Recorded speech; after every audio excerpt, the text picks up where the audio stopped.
When the system erased my existence, Nathaniel was at the hospital bedside of the woman he truly loved, Elena, showing her nothing but tenderness. It wasn't until the following morning, after Elena had recovered, that he suddenly remembered. I was still trapped in the cold wine cellar of his estate. Has Vivian realized her mistake? He asked the estate manager, his voice trembling. The manager's response was quiet. Miss Vivian has passed away. Chapter 1. Nathaniel, don't leave. I clung desperately to his shoulders, refusing to release him. Nathaniel embodied the tormented second male lead from a CEO romance novel, the kind who grew up alongside the heroine, bound by childhood affection. He worshipped Elena with every fiber of his being, convinced she returned his devotion. But he never anticipated that their shared history would crumble the moment the story's hero appeared. Elena fell swiftly and completely for the protagonist, leaving Nathaniel shattered. Unable to process this betrayal yet unwilling to harm Elena, Nathaniel turned his anguish inward. Gradually, he transformed into someone darker, more volatile, more ruthless. 7 years ago, I transmigrated into this fictional world. My mission was straightforward: make Nathaniel fall for me. To accomplish this, I devoted myself entirely to him, comforting him during his darkest moments, attempting to heal his wounds. I helped him navigate the agony of losing Elena. He once promised he would try to love me. Today marked the deadline for my mission. Just when Nathaniel seemed ready to move forward, Elena accidentally sent him a message meant for her boyfriend: "I'm sick and feel awful." Without hesitation, he rushed to her side. No amount of begging could stop him. "Vivian, let go," Nathaniel's voice was ice. "Don't forget, you're merely a replacement. In Elena's eyes, you're nothing. But you promised you'd love me." I couldn't finish before he shoved me violently to the floor. "Know your place," he said, stepping over my crumpled form without a backward glance. I crawled after him in desperation, all pride abandoned. "Nathaniel, please. If you leave, I'll die." He laughed cruelly. "Go ahead and threaten me with death, Vivian. Even if you killed yourself, it wouldn't move me. You're nothing but a distraction." He ordered the staff to bind me and lock me in the wine cellar for reflection. I watched helplessly as he disappeared from view. Chapter 2. The wine cellar was pitch black, the same place Nathaniel would lock himself when his obsession with Elena became unbearable. To prevent himself from seeking her out or doing something extreme, he would confine himself here and self-harm. I always stayed with him during those episodes, protecting him from himself. When he couldn't release his torment any other way, he would unleash it on me instead. Nearly every time, I'd barely survive. 7 years by his side in such conditions. They say human cells completely regenerate every 7 years, that forgetting someone takes exactly that long. I laughed bitterly. "Host, Nathaniel has reached Elena's residence and taken her to the hospital. Mission failed. Terminating your life now," the system announced. I acknowledged. "You have 2 hours remaining. Perhaps there's still hope. If Nathaniel returns within 2 hours, the mission won't be deemed a failure." I shook my head. He wouldn't return. Nathaniel would always choose Elena's side. No matter what I did, I could never warm his frozen heart. I wasn't giving up, this was simply reality. At midnight, as predicted, my soul separated from my body. I assumed I'd simply cease existing. After all, being selected as a capturer was already a blessing, a second chance at life. There wouldn't be a third. But my soul didn't vanish. Instead, it hovered in the air. "The penalty for mission failure is for your soul to remain in this world until the target dies," the system informed me. "I'm leaving now, host. Another assignment awaits me." After the system departed, only my lonely spirit remained. Uncontrollably, I drifted to the hospital, into Elena's private room. Nathaniel sat at her bedside, his gaze filled with adoration. Throughout the entire night, he never closed his eyes, terrified that if he did, she might disappear, that he'd lose this chance to watch her. When Elena woke, surprise colored her features. "Why are you here?" You sent me a message, Nathaniel said softly, though disappointment flickered across his face. I see. I'll inform Marcus. Thank you. As Nathaniel prepared to leave, Elena called out, Nathaniel? He froze, his entire body tense. Live well with Vivian, she said with a gentle smile. He nodded, but I could see the pain in his expression. No matter what I did, I would never measure up to Elena. He simply didn't want her burdened with guilt. After leaving the hospital, Nathaniel returned to the estate. The mansion stood eerily silent. He sat motionless on the sofa for hours, presumably trying to compose himself after seeing Elena. It wasn't until noon that the estate manager cautiously reminded him about lunch. Snapping back to awareness, he asked casually, has Vivian realized her mistakes? Chapter 3. Miss Vivian remains in the wine cellar, the manager reported. She hasn't begged for mercy or caused any disturbance. Nathaniel raised an eyebrow. Nothing? Miss Vivian has been completely silent. Should I check on her now, sir? No need, Nathaniel said coldly. Let's see how stubborn she can be. The manager didn't dare argue further. I laughed mockingly from above. I had to admit, I possessed no dignity when it came to him. When the system selected me to enter this story as a capturer, I understood my status completely. I knew that failure meant death, and having died once before, I cherished life even more desperately. To stay close to Nathaniel, I altered my appearance to resemble Elena and deliberately stepped in front of his car. I fabricated a tragic backstory, orphaned, alone, doing everything possible to remain by his side. In truth, no character like me existed in the original story. In this world, I was utterly alone. Rather than saying I was capturing Nathaniel to survive, it's more accurate to say I hoped to have genuine family, someone who truly loved me. In my previous life, I was unbearably lonely. I gave Nathaniel my complete sincerity. No matter how much he disdained me, no matter how deeply he loved Elena, even when he hurt me, I chose forgiveness and acceptance. There was even a period when I couldn't distinguish whether my love for him contained ulterior motives. For a while, I almost forgot I was on a mission. The system's occasional reminders were my only anchor to reality. But the moment he insisted on going to Elena, it felt like a blade through my heart. I watched Nathaniel eat his lunch with practiced elegance, calm and composed. In his mind, I didn't require coaxing. Soon enough, I would come crawling back, pretending nothing happened, just like every other time.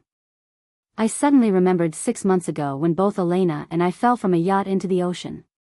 A jealous rival deliberately pushed Elena overboard. I reached out to save her, but we both plunged into the water. Neither of us could swim.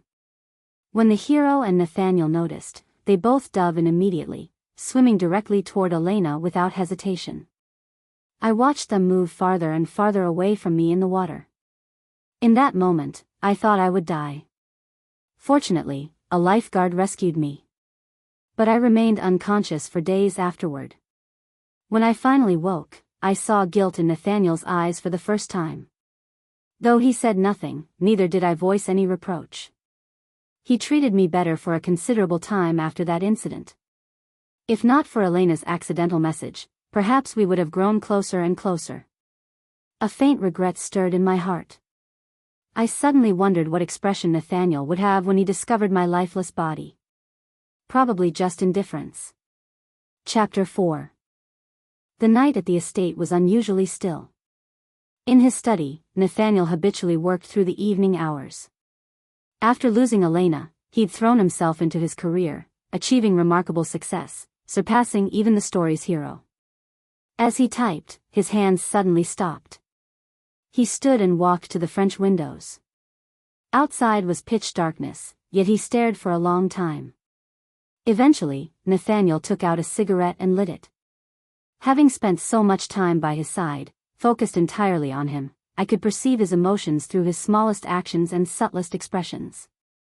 At this moment, he was clearly more restless than before. Was it because seeing Elena had stirred his emotions? After finishing one cigarette, he lit another. Someone knocked. Sir? Come in. The estate manager entered carrying warm milk and pastries. Sir, please have something. Did Vivian send you? Nathaniel asked sarcastically. No, sir. Miss Vivian has been silent in the wine cellar. I suddenly remembered she used to bring you evening snacks, so I took the liberty. I saw irritation flash in Nathaniel's eyes. Sir, Miss Vivian personally made these pastries 2 days ago. She failed many attempts but finally succeeded. Please try them. Take them away, Nathaniel ordered without glancing at them. Sir. Don't you understand me? Yes. The manager quickly gathered the items. As he left, he couldn't help adding, Miss Vivian hasn't eaten or drunk anything in nearly 2 days. I'm concerned about her. That's her problem, Nathaniel said angrily. If she starves, it's her own fault. Since she wants to defy me, let's see how stubborn she can be. No one is permitted to visit the wine cellar without my permission. Yes, sir. After the manager departed, Nathaniel crushed his half-finished cigarette violently, then returned to his computer as if nothing had happened, continuing his work. He truly didn't care whether I lived or died. Why should I expect any reaction after I'm gone? I should have given up long ago. The night deepened, but Nathaniel showed no signs of sleeping. He tugged at his tie in frustration, pulling several times without success. When I was alive, I attended to his every need. The night before, I would select appropriate clothing based on his schedule. After he woke, I'd assist with his morning routine, helping him dress, even tying his tie. 7 years of meticulous care, had he become incapable of managing himself? At this moment, his neck was clearly reddening from the tight tie, yet he didn't loosen it. In his frustration, he kicked his chair. As the chair clattered loudly, his phone suddenly rang. Without checking the caller, he answered sharply, "Hello? It's me, Elena." The heroine's sweet voice came through. I watched Nathaniel's mood instantly transform. The previous restlessness and anger vanished, replaced by tenderness in his eyes. Chapter 5. In front of Elena, Nathaniel never displayed temper. All his harsh treatment was reserved for me. Even when she heartlessly abandoned him years ago, he silently endured it. No matter the circumstances, whenever Elena wanted to see him, he would go, even if it risked his life. What's wrong? Is something the matter? Elena asked with concern. Nothing, Nathaniel's voice softened, instantly calm. He changed the subject, it's late. Do you need something? Before Elena could respond, he asked anxiously, how's your health? Is your fever recurring? I called to tell you I've been discharged. The doctor said nothing serious, just fatigue as an after effect. I'll be fine in a few days. Take care of yourself, Nathaniel advised. I will, Elena replied with a smile. You left in such a hurry today. I didn't get to properly thank you. Nathaniel gripped his phone tightly, remaining silent. I knew all too well why he'd left so decisively. Staying with Elena longer would only make letting go harder. He didn't want to trouble her. He'd rather endure all the pain himself or release his frustrations on me. By the way, Elena suddenly remembered, tomorrow is my 26th birthday. I hope you can come to my party. Nathaniel's grip tightened even more. I wasn't planning a party, but Marcus insisted on celebrating. Will you be available? I'll be available, Nathaniel's low voice replied. That's wonderful. Tomorrow, remember to bring Vivian. Last time she nearly drowned trying to save me. I haven't properly thanked her yet. Okay, Nathaniel hesitated for a second before agreeing. How could he refuse Elena's request? Even though he didn't want to see me at all. It's getting late. Rest well. See you tomorrow. See you tomorrow. Nathaniel hung up and stared at Elena's name on his screen for a long time, even after setting down the phone. In reality, I should have given up long ago. The difference in how Nathaniel looked at Elena compared to me, even just seeing her name filled his gaze with profound affection. What have I been chasing for 7 years? I watched as Nathaniel remained frozen in this state of hesitation for an extended period. The screen went dark. Suddenly, he walked out of the study. "Sterling," he called loudly. The estate manager quickly emerged from his room, looking up at Nathaniel on the second floor. "Yes, sir." "Go tell Vivian that if she admits her mistake and promises not to be jealous or unreasonable anymore, she can be released." "Yes, sir."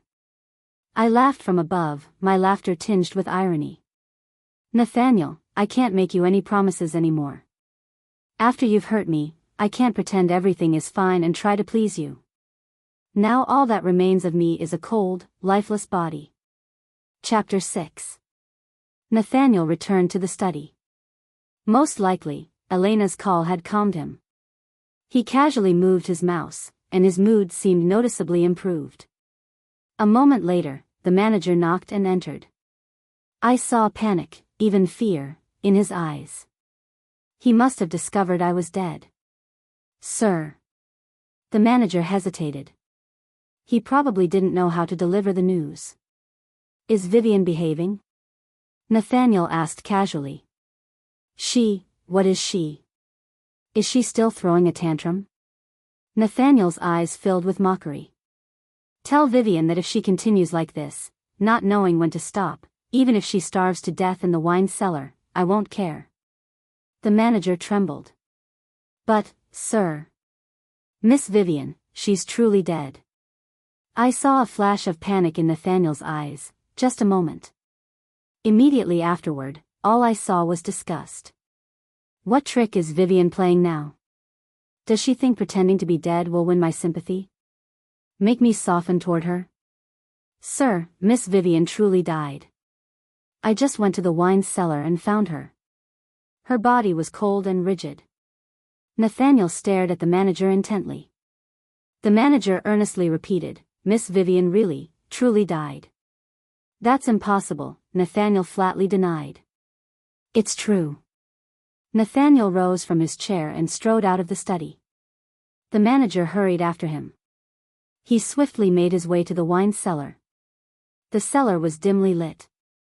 Standing at the entrance, I could only see myself lying on the ground from a distance, still bound by ropes.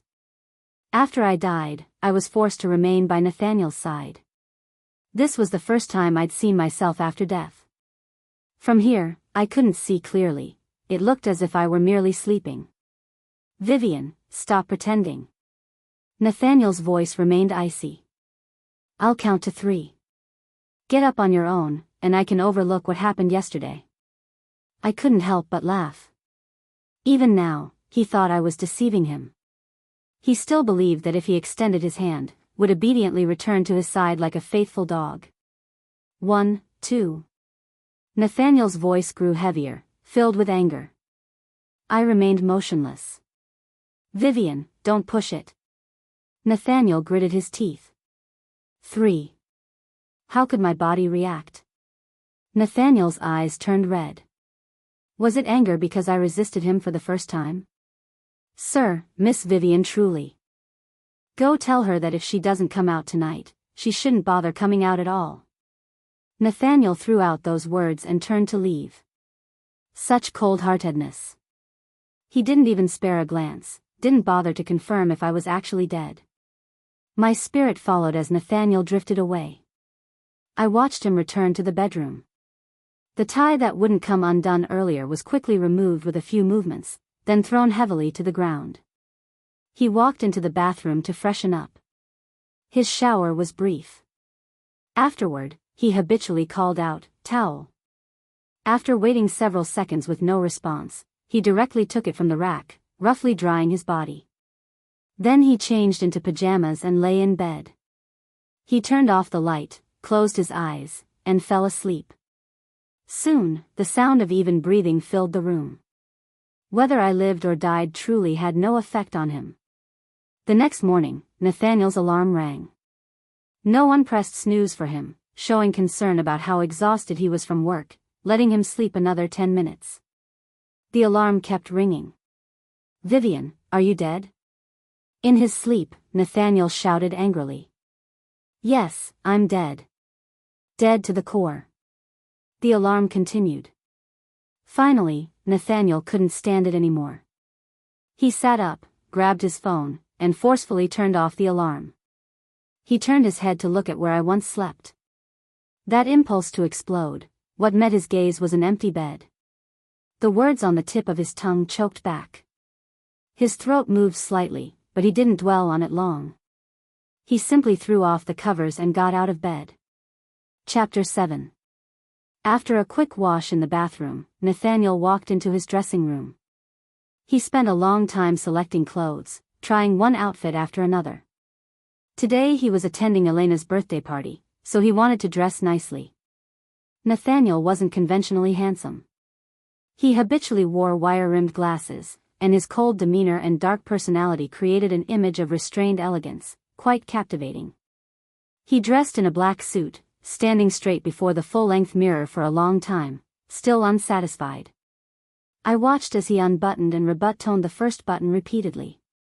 After this back and forth, he impatiently tugged at his clothes and walked out of the dressing room. As he descended the stairs, the manager waited at the staircase. "Sir, Miss Vivian is still being stubborn?"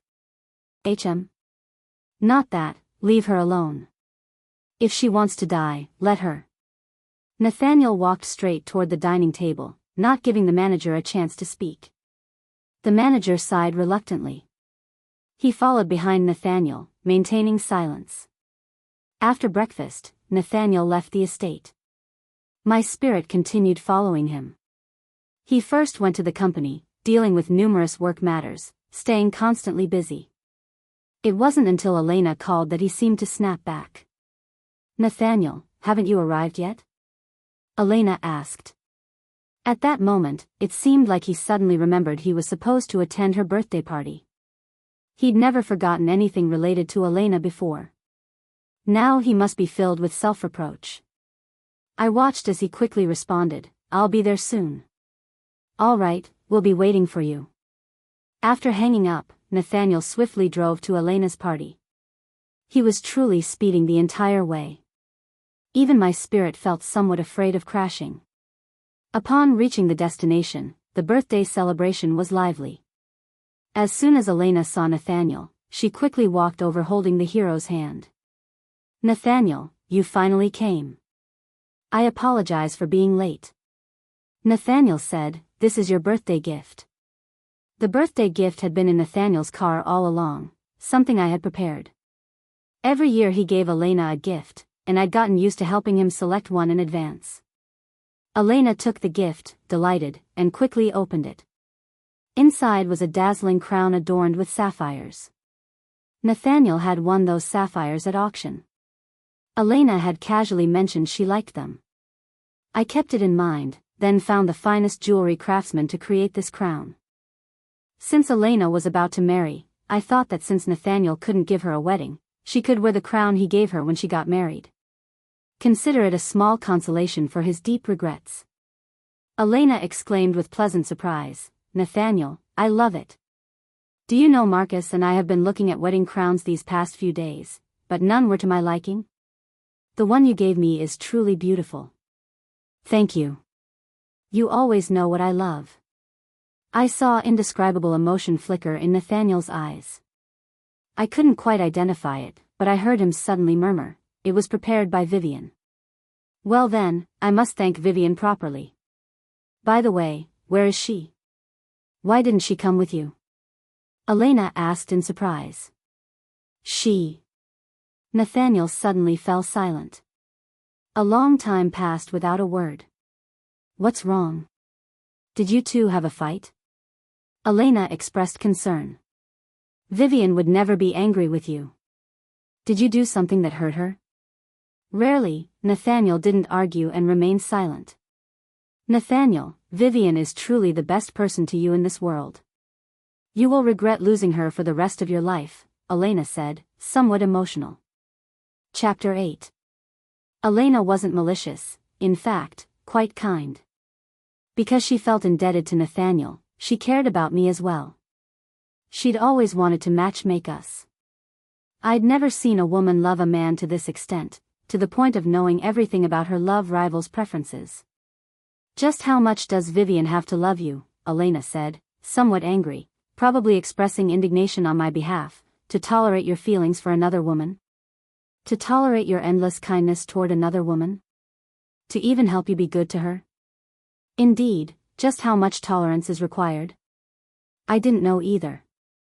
Initially, it was probably to stay by Nathaniel's side, so I catered to all his preferences. Over time it became habit.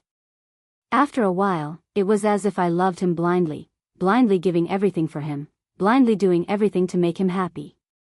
Nathaniel, don't be so stubborn, Elena said with great seriousness. Don't wait until you've truly lost her to regret it. Vivian deserves you treat her with sincerity. Saying that, Elena put the crown Nathaniel had given her back into the gift box and returned it to him. This crown is beautiful. Anyone can tell the person who made it put tremendous effort into it. I truly like it, and I thank you. But this crown doesn't belong to me, it should belong to Vivian. Nathaniel looked at the crown in his hand, silent. Today I wanted to thank Vivian in person. I also prepared a gift for her. Elena took a small box from Marcus's hand and opened it. This is the necklace I saw her looking at when Vivian accompanied me shopping last time. The necklace isn't very expensive, but she couldn't bear to buy it. Nathaniel looked at the Tiffany smile necklace in Elena's hand. Actually, I didn't particularly like this necklace. It was just because it was called Smile. I couldn't remember the last time I genuinely smiled. Since becoming a capturer, my everything had been about Nathaniel. I'd completely lost myself. Did Vivian ever ask you to buy something for her? Elena asked. Nathaniel's body stiffened. Then he nodded. You've been together with Vivian for so long, have you ever given her a gift? You're extravagant in your everyday expenses, but what about Vivian? I truly haven't seen her wear any designer clothes. Elena's words became increasingly heartbreaking for me. Even if she doesn't work and earn money, she's your girlfriend. How can you bear to treat her like this? How can you bear to let her suffer so much? Nathaniel's Adam's apple rolled. It was clear he was suppressing his emotions. In a low voice, he said, she has never asked anything from me. Nathaniel wasn't lying. I indeed never asked him for anything. He wasn't stingy. He just never thought about being good to me. That's why I felt even more heartbroken. Well, you take all of this for granted, Elena said passionately. Vivian is also a person. Just because she doesn't speak up doesn't mean her heart doesn't ache. I saw Nathaniel's fingers holding the gift box trembling slightly. Was it because he felt uncomfortable being criticized by Elena? Chapter 9. Nathaniel, Elena called out to him seriously. Go back now and apologize to Vivian. The birthday party will continue until evening, and I hope you can come with her. Nathaniel stood there motionless, reluctant to leave. Wasn't he? After finally having a chance to see Elena, how could he bear to leave? Moreover, it was all for someone like me, someone insignificant.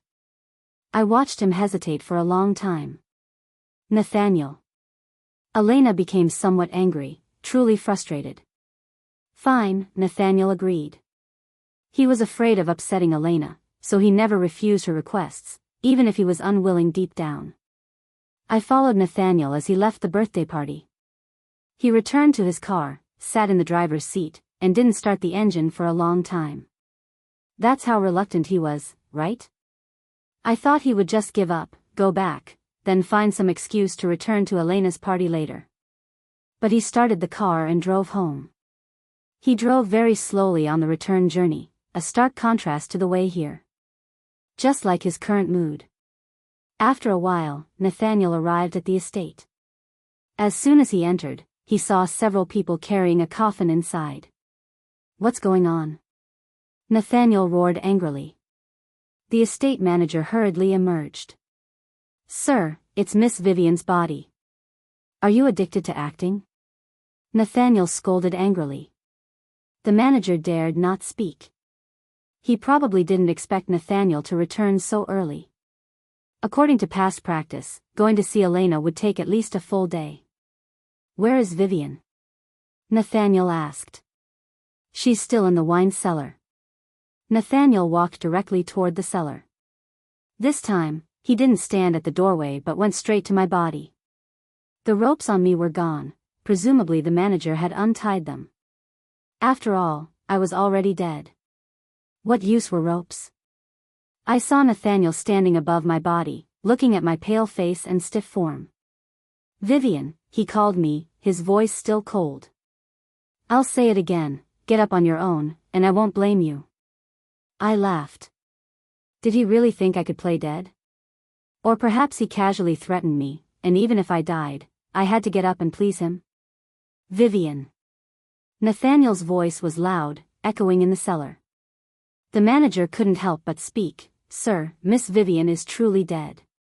She can't be dead, Nathaniel stubbornly said. She was perfectly fine. How could she die? The manager remained silent. I guessed he didn't know either. After all, my hands and feet were tied, it was impossible for me to commit suicide. And there were no external wounds on my body. Vivian, didn't you want to marry me? Nathaniel's eyes fixed tightly on my lifeless body. Chapter 10. Yes, I wanted to marry him. After a passionate encounter, Nathaniel buried his head in my neck for a long time. I knew in that moment he was truly satisfied, so I mustered courage and whispered in his ear, Nathaniel, let's get married. That sentence instantly extinguished the warmth in the room. He moved away from me, emanating a cold aura. Vivian, don't push your luck, he said. But didn't you say you would try to like me? I whispered. Once, he came home drunk from a business gathering. I cleaned his body and poured him honey water, taking care of him. He suddenly looked at me, a mix of confusion and affection in his eyes, and said, Vivian, I've decided to try and like you. I kept that sentence in my heart.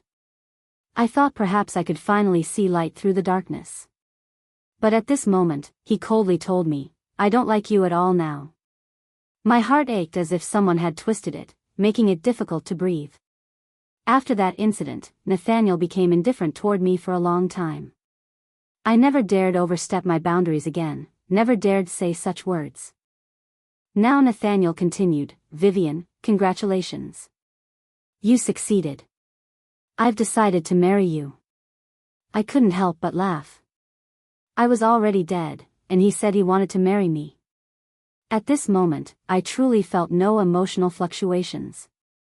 I even thought he was telling a joke, a monumental joke. Get up. Stop pretending, his voice softened. He continued relentlessly, let's go buy wedding rings and choose a wedding dress right now. I brought back the crown I was supposed to give to Elena, you can wear it at the wedding. It looks beautiful. And Elena also gave you a necklace. She said it's something you like. Whatever beautiful clothes, dazzling jewelry, or pretty handbags you want, you can buy them during this wedding. He said many things to my lifeless body, as if I hadn't died, as if I was just throwing a tantrum and he was trying to appease me. It was truly unprecedented for him to be so submissive to me. Perhaps I could have no regrets now. At least he wasn't completely indifferent toward me. Or maybe I was just overthinking. Nathaniel was only fulfilling Elena's demands. Sir. The manager couldn't bear it anymore. Miss Vivian is truly dead. She won't marry you. Shut up. Nathaniel suddenly became furious and embarrassed. His eyes turned bloodshot instantly as he yelled at the manager. The manager was scared and didn't dare say another word. Vivian won't die. She can't possibly die, Nathaniel stubbornly said. We haven't even gotten married yet. She hasn't truly obtained me. How could she be willing to die? Chapter 11. The manager dared not speak. However, he silently handed Nathaniel a diary. Nathaniel's eyes flickered. What is this? This is Miss Vivian's diary, the manager replied. I found it by chance when I was tidying up her belongings today. I looked at that diary, my soul stirring. After coming to this world, sometimes I felt lonely, sometimes I couldn't bear the pain in my heart. So I chose to write a diary to vent and adjust my emotions, to maintain the best state to face Nathaniel. But now I didn't want Nathaniel to see it at all. Nathaniel's fingers twitched, trembling as he opened my diary. April 4, 2016. Today I accidentally traveled into a book. A system told me that among countless dead, it chose me as the conqueror. If I successfully conquer, I can live again. If I fail, I will die again. April 10, 2016. I met my target. He looks very unhappy. Clearly he has everything, but he is lonely, as if he is the only person left in the world. Suddenly I felt a little heartache. This reminded me of my past life. In my previous life, I was also so lonely. When I was born, my father died in a tragic accident while rushing back to see me. My whole family blamed me. My mother hated me. My grandparents hated me even more. I grew up with my grandmother. She was the best person to me in this world. But when I was in 8th grade, my grandmother was killed in a car accident while bringing me lunch. When she died, she was still holding potatoes and pork belly, my favorite dish. After my grandmother's death, people said I was a disaster, that I would bring death to my whole family. Since I was still a minor, under pressure of law, my mother reluctantly took me back to her house. She had already married another man, and this man had a son who was 5 years older than me. My mother and this man also had a son together, and they focused all their attention on this younger brother. They didn't know that the stepbrother was constantly harassing me. Once I couldn't bear it anymore and told my mother. My mother slapped me across the face. Do you think you're so attractive that all men like you? If you didn't actively seduce him, would he treat you like this? Do you know how difficult it is for us to raise you? Can't you show a little understanding and let me save some energy? After that, I dared not speak again. No matter how much I was bullied, I endured it. Until I got into university and left that home. But after graduating, my stepbrother suddenly reappeared. He was like a devil, demanding money from me and constantly harassing me. I endured it for 2 years. Then my mother suddenly called, not to show concern after so many years, but to tell me to marry my stepbrother. She said he really liked me, and that he was getting older and should settle down. I disagreed and refused like a mad person. In the end, my mother forced me to return to my hometown and forced me to marry that despicable stepbrother. On the day of the wedding, I killed my stepbrother. Then in front of my mother, I jumped from the top floor, shattering my body to pieces. But being chosen by the system was God's mercy, giving us a second chance. There won't be a third. Chapter 12. April 16, 2016, I underwent cosmetic surgery. The system wasn't entirely cruel. When I arrived here, it provided me with money. I used those funds to transform myself into someone Nathaniel would find attractive. The surgical process was agonizing, but I have no regrets. I feel reborn. July 20, 2016, my face has finally healed. I now resemble Elena about 60 to 70%, it should be enough. I went to Nathaniel's company and deliberately rushed in front of his car, falling beneath the wheels. The impact was excruciating, but seeing the concern in his eyes made everything worthwhile. July 30, 2016, today I was discharged and finally moved into Nathaniel's estate as I'd hoped. Living with him, I've witnessed just how deeply he loves Elena. He takes antidepressants and mood stabilizers because of her. He even self-harms over her. In those moments, I truly empathize with him. I used to self-harm to endure my stepbrother's harassment. I held him tightly in my arms. I believe that one day he'll emerge from this darkness and start fresh with me. April 4, 2017, unknowingly, I've been in this world for a year. An entire year, and I still haven't touched Nathaniel's heart. He still loves Elena deeply and passionately. October 3, 2017, today is Nathaniel's birthday. I baked him a cake with my own hands and waited all night, but he never returned. Later, I discovered he'd sat outside Elena's house all evening, hoping she'd spend his birthday with him, yet too afraid to disturb her. April 4, 2018, 2 years have passed. Nathaniel still doesn't love me. July 13, 2018, Due to his reckless work habits and irregular eating, Nathaniel frequently suffers from stomach pain. I started preparing and delivering meals to him daily, making dishes he enjoys. Every time he finishes what I've prepared, my heart feels fulfilled and warm. It gives me a sense of home, as if we've truly become family. I genuinely want to be with him now, not just for the mission but with added emotional connection. April 4, 2019, 3 years have passed. Nathaniel still loves Elena. The system reminds me daily. But what can I do? I've truly given my all, worked so hard. February 15, 2020, I've truly fallen in love with Nathaniel. Seeing him with Elena, seeing how he looks at her, it hurts deeply. Actually, falling for Nathaniel isn't difficult or surprising. He is my redemption, the only ray of sunshine in my dark life. He gave me a chance to start over. I also want to be his redemption, to help him heal from heartbreak. I want to create a home with him, a warm, loving home. We could have many children together. I enjoy liveliness. December 25, 2020, it's Christmas, and it's snowing. Nathaniel left me on the street because Elena and Marcus had a fight. Nathaniel had to be there for her immediately. I had no money, and I'd left my phone in his car. He didn't notice. I walked back to the estate on foot, freezing like ice. There was surprise in his eyes when he saw me, but he still chose indifference. I remained silent. I don't blame him. I know he's hurting too, because Elena only seeks comfort in Marcus's arms. Chapter 13. April 4, 2021, it's been 5 years. Should I give up? But I don't want to. I don't just want to survive, I truly want to be with him.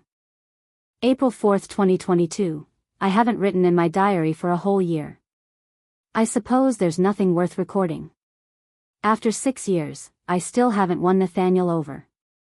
I've risked my own feelings, but still couldn't succeed. June 19, 2022, Nathaniel got drunk and suddenly said he would try to love me. In this final year, have I finally moved him? System, I'm close to success. October 13, 2022, I fell into the sea trying to save Elena. Both Marcus and Nathaniel came to rescue her. I nearly died. When I woke, Nathaniel was by my side. The system said that during my unconscious days, he stayed with me, never leaving. I felt joy, even though I'd forgotten he was the one who'd abandoned me in the water, leading to my near death. March 20, 2023, although Nathaniel rejected my marriage proposal, I can feel he's different toward me now. He thinks about Elena less and less. He's gotten used to having me by his side. The system says there are still 15 days left. As long as Nathaniel isn't influenced by Elena and doesn't actively seek her out, my mission will be considered successful. Once successful, I can continue living in this world like everyone else, aging normally, eventually passing away. I'm looking forward to that day. I'm looking forward to our future, Nathaniel's and mine. This diary entry marks the end. I saw tears streaming down Nathaniel's face. Do I still feel guilt toward him? Surprisingly, I don't feel any discomfort. Perhaps once I would have been heartbroken, but now I feel indifferent, like watching someone insignificant. Perhaps when a person dies, nothing really matters anymore. You can truly let go of everything from your life in an instant. Now I hope even more that I can leave Nathaniel, even if it means becoming a lonely spirit unable to reincarnate. I don't want to stay by his side anymore. Sir, my condolences, the estate manager gathered his courage and spoke. After serving Nathaniel for so many years, he'd probably never seen him cry before. Compassion stirred in his heart. Get out, Nathaniel ordered coldly. The manager looked at him. I said get out. Nathaniel erupted in anger. And take her body, get lost. The manager departed, kindly closing the basement door behind him. I saw Nathaniel kneel before me. Finally, he was willing to bow down and humble himself. His slender fingers approached my face, trembling slightly. I wondered what he felt touching my cold, stiff body. Wasn't he afraid? But his hand remained on my face, gently tracing my features. Then he began to cry, suppressed sobs echoing in the confined space. Chapter 14. Watching his display, I couldn't help but find it amusing. Late displays of affection are worth less than grass. I simply watched him hold my lifeless body and cry his heart out. I've no idea how long he cried, crying until exhaustion, fainting several times. I always thought only women mourned excessively like this, but it turns out men can too. I just don't understand. When I was alive, he ignored my love, and now that I'm dead, he makes such a show. Who is he trying to impress? Vivian, he called me affectionately, summoning me over and over as if calling out to someone he deeply loves. Vivian, Vivian, wake up. Vivian, don't sleep. Will you marry me? We're getting married, okay? I'll give you any kind of wedding you want. I'll never love Elena again. I only love you, okay?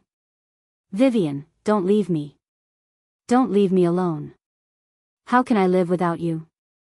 I listened to Nathaniel's words, truly thinking I was hallucinating.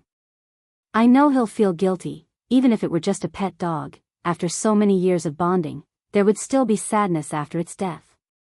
And yet I am a living person. But I really didn't expect him to suddenly become like this, as if he'd changed completely, suddenly so deeply attached to me. Isn't this the kind of emotion he always reserved for Elena? Vivian. Vivian. Inside the basement, his voice calling out to me echoed incessantly. Someone who didn't know would truly think he'd lost the love of his life. I floated above, lazily watching Nathaniel cry over my lifeless body all night long. Even when Elena called, he didn't answer. Morning came. The estate manager entered the basement, perhaps afraid Nathaniel might inexplicably die as well. Sir, if Miss Vivian's body isn't placed in the coffin soon, it might start to decay, the manager reminded reluctantly. In fact, I could see my body was indeed slowly decomposing. Nathaniel's eyes flickered. He'd been kneeling before my body all this time, but upon hearing this, he didn't react much. Sir, put her in, Nathaniel said suddenly. He'd become calm. One night of grief was enough. I watched as he stood from the ground, his body unsteady. The manager quickly supported him. Nathaniel pushed him away and walked toward the basement door. Not a hint of nostalgia remained. How great his affection is. Sir, should we prepare a funeral for Miss Vivian? The manager quickly asked.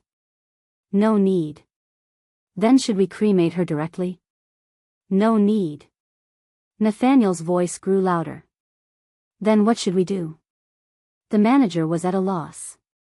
I also had no idea what he intended. Put her in the coffin. Don't touch her. Nathaniel left those words and walked away. So what does Nathaniel plan to do? Even in death, do I have no place to rest? Chapter 15. I followed him back to his study. He made a phone call to his assistant. Prepare a wedding for me immediately. For whom? The assistant asked in surprise. For me. For myself. Nathaniel exclaimed angrily. At the estate? After saying that, he angrily hung up. Then he started making frantic calls, inviting everyone to attend his wedding tomorrow. I couldn't help but wonder, has Nathaniel gone mad? Whose wedding is it? His own? At that moment, I saw him dial Elena's number and say, Elena, I'm getting married tomorrow. So soon, she exclaimed with joy. Has Vivian forgiven you? I always said she's the best woman for you in this world. You must not make her angry again. She is indeed wonderful, Nathaniel said softly. I pondered, expecting him to say, but no matter how good she is, she can't compare to you. But the result was different. Nathaniel hung up the phone. So is he planning to give himself a wedding with Elena before her wedding? After making calls, Nathaniel didn't stay for a moment and left the estate directly. I watched as he went to choose clothes, a wedding gown, and a ring. Then he returned and had someone dress me, lying in the coffin, in a wedding gown. I rubbed my imaginary eyes, fearing I was seeing things. Nathaniel wants to marry me? I'm already dead, completely dead. He actually wants to have a wedding with a dead person? I can't even imagine the terrifying scene with so many guests coming tomorrow. Nathaniel is truly insane. However, the next day the wedding wasn't cancelled. Many people arrived at the estate, including Marcus and Elena. Elena was excited. She approached Nathaniel, who was dressed in a white suit, and asked, "Where's Vivian? I want to see the bride." Nathaniel's throat tightened. His gaze shifted to a corner of the hall, there, surrounded by flowers. If you didn't pay attention, you wouldn't even notice there was a coffin. "Is Vivian over there?" Elena asked. Nathaniel nodded. Elena hurriedly walked over. Nathaniel followed. Other guests also walked over together. As they approached, commotion broke out. Everyone was shocked by my appearance, lying in the coffin. "Nathaniel, what's going on?" Elena couldn't believe it. Nathaniel responded. The words, "she's dead," never left his lips. Tears welled in Elena's eyes. How could this happen so suddenly? Wasn't she fine before? Others started talking all at once. One person couldn't understand. If she's already dead, why would you still want to marry her? Nathaniel shot a fierce look at that person. They dared not speak anymore. Only Elena, at this moment, had the right to speak. "Nathaniel, why would you do this?" "Because," Nathaniel said, emphasizing each word, "Vivian wanted to marry me." I almost vomited blood from above. "Can I say that I want you to die right now? I'm already dead, all I want is to rest in peace, not to accompany you in these flashy things." Chapter 16. Elena remained silent for a long time and didn't say anything more. Others dared not speak up either. The wedding proceeded as planned, one person, one corpse. The officiant asked Nathaniel, "Do you willingly take Miss Vivian as your wife, to love and protect her through poverty and wealth, in sickness and in health, until death separates you?" "I do," Nathaniel said, adding, "Not even death can separate us." I laughed. "So you want to die with me?" Following the ceremony, the officiant repeated the question to my lifeless body. Nathaniel replied, "She is willing." "I'm not willing. Don't ruin my path of reincarnation." Nathaniel placed a ring on my ring finger and leaned down to kiss my corpse. I felt a wave of disgust. The ceremony ended. I thought this farce would finally be over. Even as a ghost, I felt extreme embarrassment. At that moment, I saw several police officers suddenly entering the estate. The guests were startled and confused. Nathaniel remained calm. He calmly watched the officers approach and asked, "Who called the police?" "It was me," Nathaniel said. "I killed someone." Everyone was dumbfounded. I was equally puzzled. "Who did you kill?" "Vivian." He pointed to the nearby coffin. The officers glanced at it and solemnly said, "Come with us to the station." Nathaniel was taken away in front of everyone at the wedding. At the police station, he confessed to killing me but then regretted it and called the police. The police conducted an autopsy on my body and found no direct fatal injuries. It was ultimately determined to be acute cardiac arrest. Therefore, Nathaniel couldn't be charged with murder but was charged with negligent homicide. He was sentenced to 7 years in prison. That meant my spirit had to accompany him in prison for a full 7 years. I curse your ancestors for 8 generations. If you want to die with me, you can commit suicide. Who finds this disgusting? And so I spent 7 extremely boring years with Nathaniel in prison. During those 7 years, I witnessed all of Nathaniel's misery. I pondered that he must have regretted it. Couldn't he just bury me properly and live his own life? Why did he have to endure this suffering? The key is that he even dragged me into it. After Nathaniel was released from prison, he went straight to my grave. He knelt before my grave, looking at my tombstone and gently touching the black and white photo. "Vivian, I'm sorry I came too late," he said, sincerely apologizing to me.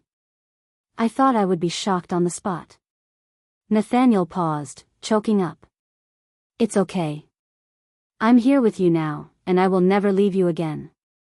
I saw him take out a knife and forcefully draw it across his wrist. Blood splattered everywhere. He seemed to feel no pain at all, with a smile still on his face. I floated above, watching his every move with indifference. Perhaps after death, there really is no more emotion. I watched him commit suicide as if watching a television drama.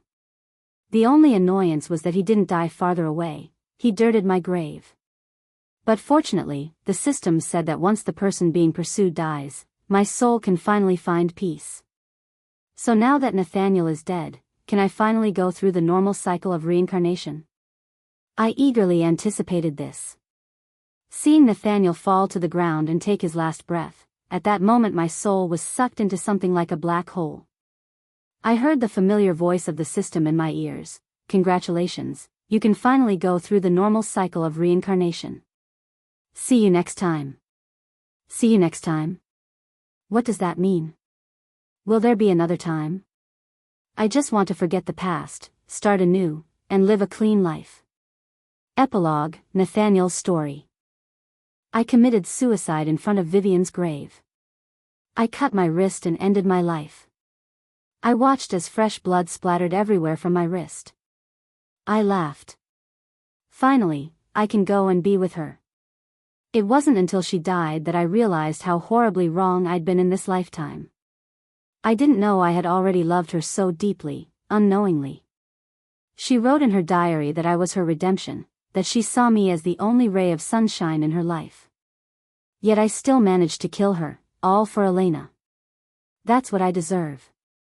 I didn't expect my confession wouldn't lead to a death sentence. 7 years of prison life not only failed to make me give up on the idea of death, but it made me regret every moment. I regretted not choosing suicide directly instead of calling the police. Every day I longed for the day of my release, longing to be with her. Finally, I was released. I went to her grave. I saw her face, that familiar face. Suddenly I wondered what she looked like before any cosmetic surgery. I should have loved her even more, her true self. My vision started to blur. Death truly brings fear, but luckily it quickly became unconsciousness. My soul drifted away from my lifeless body. So there really is such a thing as a soul after death. But where is Vivian? I searched everywhere like a headless fly until something appeared, claiming to be the system. It said, "Congratulations, you have been chosen as a pursuer. You have a chance to be reborn." A pursuer? Like Vivian? I don't want to be a pursuer. I just want to find Vivian. Where is she? I refused. I had no interest in being reborn, I just wanted Vivian. She is no longer in this world, the system said. But you can go to her world to find her. Okay. I eagerly agreed. But the condition is that you become a pursuer. So do you still refuse? I don't refuse. I quickly agreed. In the next moment, my soul suddenly had a physical body. This is a tragic story of pursuit, the system said in my ear. The female lead you need to pursue is in this tragic story. I didn't care who I had to pursue, I just wanted to know, where is Vivian? The Vivian from the previous life is the female lead in this tragic story. Host, good luck to you. I couldn't wait to see Vivian, to see her completely different appearance. Is this her true face? So beautiful. But she changed her appearance completely for me, undergoing countless surgeries. I couldn't suppress the excitement in my heart and walked up to her. Vivian. I called her name. At that moment, my heart was trembling. You've mistaken me for someone else, she said coldly. There seemed to be a hint of disgust in her eyes. Yes, she no longer goes by Vivian, but she is still my Vivian. I was about to explain when she suddenly walked past me, wearing a joyful smile on her face. I saw her throw herself into the arms of another man. The depth of affection in her eyes couldn't be hidden. The man glanced at me and possessively asked her, "Who is that person?" "I don't know," she quickly explained. "Why was he talking to you then?" He must have mistaken me for someone else, she said. Such a low-class way of approaching someone. Yes, she nodded in agreement. Then with a tender expression, she added, I didn't fall for his tricks. I even found him quite repulsive. Just being near him made me feel disgusted. From now on, you're not allowed to talk to any other man, the man said. Okay. She linked her arm with his and left, acting affectionate and dependent. I watched her from afar, just looking at her back. Her words kept echoing in my ears, saying that I was annoying and disgusting. Don't be disheartened, host. When she pursued you initially, you treated her the same way, the system reminded me ironically. I brought this upon myself, didn't I? I endured the dense pain in my chest. I knew very well that she was truly far away from me now. She will never love me again. But I am willing to silently protect her in my limited life. The end.